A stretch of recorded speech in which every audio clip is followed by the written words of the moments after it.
Hey guys, in the last episode we talked about the relationship between Joseph Smith's Egyptian papyri and the Latter-day Saint Book of Abraham.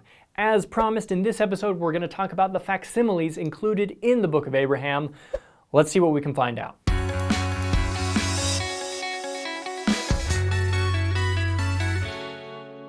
So, there's a lot we could discuss about the facsimiles, but let's just jump right into the controversy because why not? Bring it on. Do Joseph's interpretations of these Egyptian illustrations match those of modern Egyptologists? And the answer to that is, in general, no, they don't. For example, Joseph said this was about Abraham on Pharaoh's throne talking to Pharaoh's court about astronomy. But Egyptologists say it's a deceased individual being led to the throne of Osiris, god of the underworld. So how do we reconcile these apparent misinterpretations? I don't know. Well, people generally fall into one of three categories when it comes to the interpretations of the facsimiles. Nothing is inspired, everything is inspired, or some parts are inspired and some are not.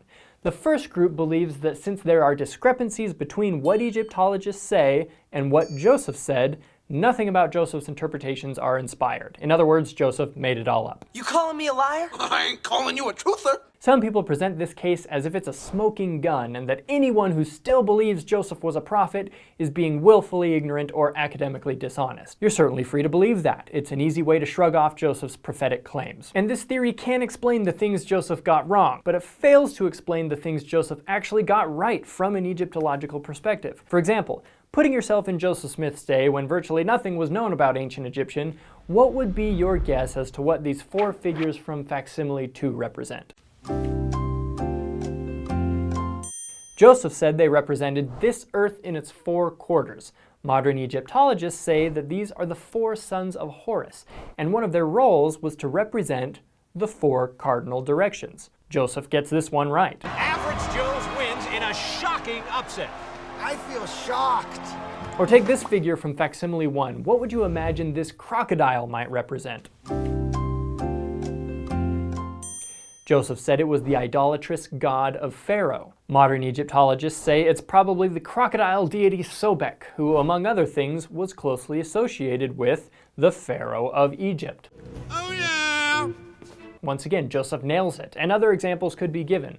Proponents of Theory 1 have to decide what to do with the stuff Joseph gets right, and they often attribute it to luck or coincidence, which happens shockingly often for this Joseph Smith guy, but Theory 1 is on the table. For some people, though, luck is not an adequate explanation, and they adhere to one of the two other theories. The second theory is that everything Joseph said about these three illustrations is inspired and correct, and we're just missing too many pieces of the puzzle to be able to understand how that is. Something here I'm not quite getting, though I try I keep forgetting. So this would assume that Egyptologists are either wrong or barking up the wrong tree altogether.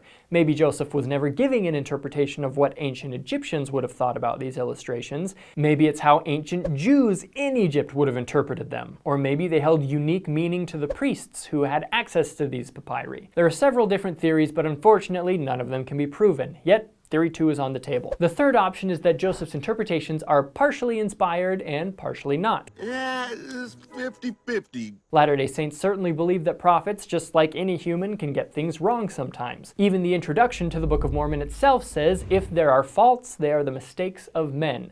It's clear that Joseph Smith was very interested academically in these ancient Egyptian artifacts. And as most any person of faith could probably attest to, sometimes it's not always easy to differentiate between your own thoughts and opinions and revelation from the Spirit of God. That may sometimes have been the case for Joseph Smith as well. This theory could explain how he nails some of these interpretations that he should have been clueless about, and why many of his other interpretations don't match what modern Egyptologists think they should mean. I was way off.